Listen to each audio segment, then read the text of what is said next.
Hello students, आज की इस वीडियो बनाने का जो मेरा पर्पज़ है वो है आपके board exam. Mainly class 12th के बोर्ड एग्ज़ाम और 10th क्लास के बोर्ड एग्ज़ाम जो कि अभी 4 मई से स्टार्ट होने वाले हैं, उनके बारे में सभी स्टूडेंट्स के मन में डाउट है कि क्या उनकी डेट एक्सटेंड होगी या आपके वो एग्ज़ाम इस कोरोना टाइम के अंदर आपके ऑफलाइन होंगे या ऑनलाइन होंगे। सो प्यारे बच्चों, इन सारे कन्फ्यूज़न के बीच में एक बात क्लियर है और वो ये बात है कि आपके एग्ज़ाम भले ही ऑनलाइन हों या ऑफलाइन, आपके अभी हो 4 मई से या थोड़ा शिफ्ट करके हों, आपके एग्ज़ाम होंगे।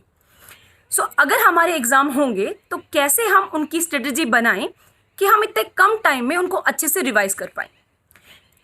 मेन पर्पज़ जो मेरा ये वीडियो बनाने का है, ये उन बच्चों को ध्यान में रखते हुए है जो काफ़ी टाइम से अपने कॉम्पिटिटिव एग्ज़ाम की प्रिपरेशन कर रहे हैं। जो बच्चे रेगुलर ऑनलाइन या ऑफलाइन अपने स्कूल में जा रहे थे, अटेंड कर रहे थे क्लासेस, उनके लिए कोई प्रॉब्लम नहीं है।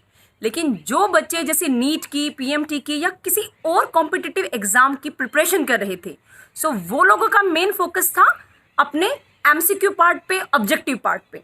लेकिन बोर्ड एग्ज़ाम में तो थ्योरेटिकल पार्ट आपका ज़्यादा आता है, तो उन बच्चों को इस टाइम पे थोड़ी सी टेंशन होती है कि वो थ्योरी में कैसे परफॉर्म कर पाएँ, कैसे वो मैक्सिमम अपने मार्क्स को गेन कर पाएँ। So as a physics teacher मैं आपसे रिक्वेस्ट करती हूँ कि जो अपना फिजिक्स का बोर्ड में एग्ज़ाम आता है क्लास 12th में, सीबीएसई बोर्ड की मैं बात कर रही हूँ, वो 70 मार्क्स का आता है। 30 मार्क्स का आपका प्रैक्टिकल होता है, जो आई होप आपके स्कूल्स में या तो हो चुका होगा या अभी अपकमिंग डेज में होने वाला होगा। सो उसके लिए सभी को बेस्ट ऑफ लक, वो आपका अच्छा जाए। साथ ही आपको थ्योरी वाले पार्ट में जो 70 मार्क्स वाला पार्ट है, उसमें हम मैक्सिमम मार्क्स कैसे गेन करें इतने कम टाइम में, तो वो मैं आज आपके साथ डिस्कस करने वाली हूँ। लेकिन उसको डिस्कस करने से पहले मेरी आपसे रिक्वेस्ट है एज अ टीचर कि आप सबसे पहले तो टेंशन ना लें कि पूरे साल हमने कोई थ्योरेटिकल नहीं पढ़ा है, उसको लिख के नहीं देखा है, तो अब इतने कम टाइम में हम उसको कैसे कर पाएंगे।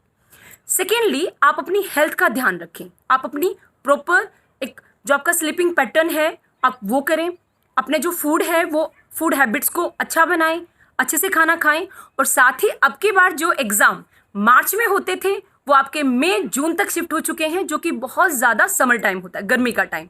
तो उस टाइम पे एज अ टीचर मेरी सभी बच्चों से रिक्वेस्ट है कि आप प्रॉपर जो वाटर है उसका इनटेक करें, मतलब प्रॉपर वे में आप फूड खाएं, आप पानी पिएं, आप प्रॉपर अपना जो स्लीपिंग टाइम है उसको मेंटेन करके रखें। पढ़ाई के चक्कर में ये नहीं कि आप बहुत देर रात तक जाग रहे हैं या अर्ली इन द मॉर्निंग में आप बहुत देर तक सो रहे हैं, है ना। एक हेल्दी आपका पैटर्न होना चाहिए। साथ ही ज़्यादा टाइम ना निकाल पाओ तो कम से कम हाफ आवर आप अपनी एक्सरसाइज के लिए दें। आप योगा करें, आप रनिंग करें, आप सिंपल वॉकिंग भी कर सकते हैं। इन सब के साथ फिर आप पढ़ाई को कैसे मेंटेन करें, तो वो मैं आपके साथ आज डिस्कस करने वाली हूँ। ये स्टूडेंट आप देखें, आपका टारगेट है फिजिक्स के अंदर 70 आउट ऑफ 70 लेके आना। सो एज अ टीचर मेरे लिए आपके पास कुछ गाइडेंस है कि आप कैसे 70 आउट ऑफ 70 फिजिक्स के पेपर में लेके आ सकते हैं, राइट। सो नंबर 1, आप एनसीईआरटी बुक के जितने भी एग्जाम्पल हैं सोल्ड वो आप करें। साथ ही जो आपकी अनसोल्ड एक्सरसाइज है वो आप डिस्कस करें, उनको अच्छे से हर एक क्वेश्चन को, न्यूमेरिकल को निकाल के देखें। साथ ही लास्ट में उसके एडिशनल क्वेश्चन आंसर्स होते हैं प्यारे बच्चों। कई बार बोर्ड एग्जाम में वहां से भी पेपर को थोड़ा सा डिफिकल्ट बनाने के लिए टीचर एक आध क्वेश्चन डाल देता है। चांसेस कम हैं, लेकिन आपके क्वेश्चन आंसर्स वहां से भी आ सकते हैं। एनसीईआरटी बुक के अलावा अगर आप 15 सैंपल पेपर कर लेते हैं बेटा अलग अलग बुक से, आज मार्केट में बहुत सारे सैंपल पेपर हैं, ओसवाल का, अरिहंत का, वीके का, ऐसे दुनिया भर के सैंपल पेपर आपको मार्केट में मिल सकते हैं। तो आप अपने टीचर से कि कौन सा आपके लिए बेस्ट होगा, आप एक सैंपल पेपर चूज करें और उसको आप करके देखें। इसके साथ ही आपको प्रीवियस ईयर के मींस लास्ट 5 ईयर के जो आपके बोर्ड में क्वेश्चन पेपर आते हैं वो सोल्व करने पड़ेंगे। इसके अलावा सीबीएसई ने इस साल आपका 30 से लेके 33% तक सिलेबस रिड्यूस किया है, राइट। सो साथ ही बहुत ज्यादा MCQs, fill in the blanks, 1 marks question answer, assessment reason, तो इस टाइप के आपको क्वेश्चन देखने को मिल सकते हैं प्यारे बच्चों। तो आप कोई भी एक ऐसी बुक ले सकते हैं, जैसे एक MTG सीरीज की बुक आती है या कोई भी और बुक, मैं आपको कोई पर्टिकुलर बुक के बारे में नहीं बता रही, आपके पास क्या पता अपनी भी ऑलरेडी कोई बुक हो जिसमें बहुत सारे MCQs या 1 मार्क्स के क्वेश्चन आंसर्स हों, क्योंकि ये 20% आपके इस टाइप के क्वेश्चन आंसर आपके पेपर में आने वाले हैं, तो आप वहां से उनको करें। साथ ही NCERT की बुक का अलग से एग्जाम्पलर होता है बेटा, देखो ये तो बुक में ही होते हैं, और एक अलग से NCERT एग्जाम्पलर आता है जिसमें MCQs भी होते हैं, वो पक्के से पक्का करें। उसके बाद जितने भी यूनिट हैं उसमें जितने भी फॉर्मूले बनते हैं उनको शॉर्टकट टाइप से एक नोट्स प्रिपेयर कर लें अपने। जितने भी चैप्टर्स में डायग्राम हैं, आपके ग्राफ हैं, आपके डेरिवेशंस हैं इंपॉर्टेंट, तो वो सारे आपको करने हैं। साथ ही इन सभी को करना है, लेकिन मेन है आप रिड्यूस सिलेबस जो CBSE ने डिलीट किया है इस साल। मैं आपको बताना चाहती हूं, पहले फिजिक्स में थी 10 यूनिट, लेकिन CBSE ने लास्ट से लास्ट ईयर एक कम्युनिकेशन वाली यूनिट थी वो बिल्कुल डिलीट कर दी, राइट। और साथ ही जो 9th यूनिट थी उसके अंदर से लॉजिक गेट वाला टॉपिक और एक आपका ट्रांजिस्टर, ये टॉपिक था बेटा, ये बिल्कुल हटा दिया था। ऐसे कुछ और भी टॉपिक्स थे जो डिलीट किए थे, लेकिन इस साल कोरोना की वजह से ये जो कोविड-19 का ये जो आपका है महामारी है, ये जो डिजीज हर जगह स्प्रेड है, CBSE ने ऑफलाइन की बजाय ऑनलाइन क्लासेस लगाई, और अब की बार 30 से लेके 33% इनके अलावा भी सिलेबस रिड्यूस किया। तो सबसे पहले आप उस रिड्यूस सिलेबस को भी देखें, डिलीटेड पोर्शन को पेपर में, वो आपका नहीं आना तो आप उसके लिए क्यों टाइम वेस्ट करें। और लास्ट में मैं अगर आप कर सकते हो, आपके पास टाइम है और इतनी कैपेबिलिटी है, तो कम से कम 5 क्वेश्चंस की प्रैक्टिस करें बेटा, अलग अलग बुक से, एक सिंगल टॉपिक को लेके। जैसे मैं एक एग्जांपल लेती हूं, सपोज मीटर ब्रिज का एक टॉपिक है, मीटर ब्रिज के टॉपिक पे न्यूमेरिकल आपके अलग अलग टाइप से आ सकते हैं, तो उस टॉपिक से रिलेटेड अगर आप 5 क्वेश्चन कर लेते हैं अलग अलग टाइप के, सो आप फाइनल एग्जाम में कोई भी क्वेश्चन ऐसा नहीं होगा जो आप छोड़ के आएंगे। सो डियर स्टूडेंट, ये मेरी तरफ से आपके लिए एक एज अ टीचर आपको गाइडलाइंस, अगर आप ये सारी चीजें कर लेते हैं तो आपको कितना ही पेपर हार्ड आए, मीडियम आए, इजी आए, आप 70 आउट ऑफ 70 को अचीव कर सकते हैं। लेकिन इसके लिए आपको सिर्फ पढ़ना नहीं होगा, आपको अपने नोटबुक पे हर एक चीज को ड्रॉ करके देखना है, लर्न करके देखना है, और अपने हाथ से निकालना पड़ेगा बेटा, ठीक है। फिजिक्स कोई एक थ्योरेटिकल सब्जेक्ट नहीं है, आप उसको मैथ्स की जैसे जैसे प्रैक्टिस करेंगे आपको उतने ही मार्क्स देगा।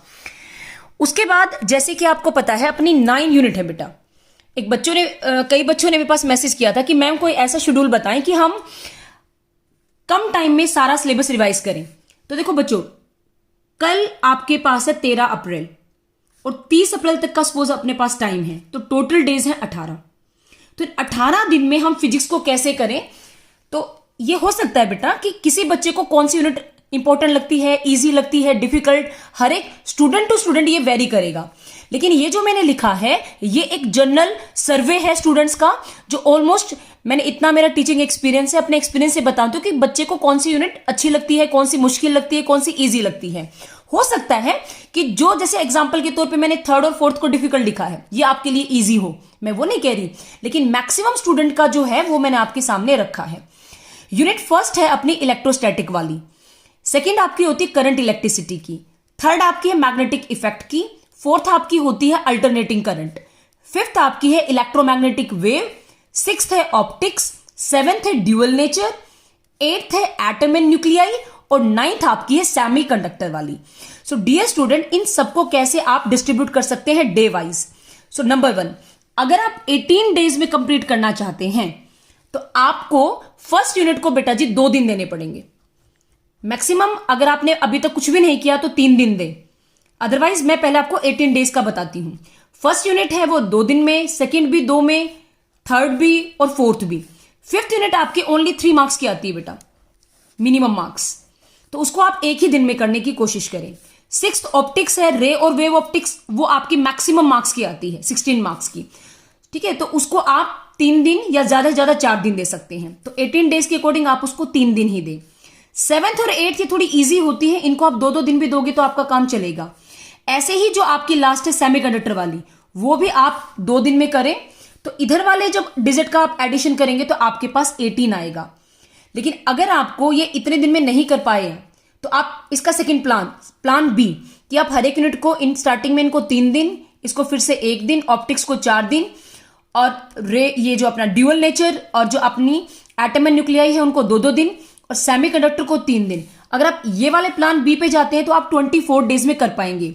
लेकिन सपोज अगर अपनी डेट नहीं बढ़ी तो 4 मई से अपने एग्जाम है, तो वो फिर ये इसको क्लैश कर जाएगा, है ना। सो आप कोशिश करें कि इन बिटवीन, क्योंकि इसके बाद 3 दिन और है अपने पास, तो 3 दिन के बाद आप ये 24 में कवर नहीं कर पाएंगे। और एक खुश होने वाली बात है बेटा, फर्स्ट टाइम हिस्ट्री में ऐसा हुआ है कि फिजिक्स के पेपर में हर बार फिजिक्स का पेपर आपका सेकंड होता था, पहले इंग्लिश का, सेकंड पे फिजिक्स का, और फिजिक्स के पेपर में कम से कम 2 से लेके 3 दिन की छुट्टियां होती थी। लेकिन फर्स्ट टाइम ऐसा हुआ है कि आपके फिजिक्स के पेपर में 2-3 छुट्टियों की बजाय आपके पास 6-7 दिन की छुट्टियां हैं, तो आप वहां पे भी इस चीज को दोबारा से रिवाइज कर सकते हो।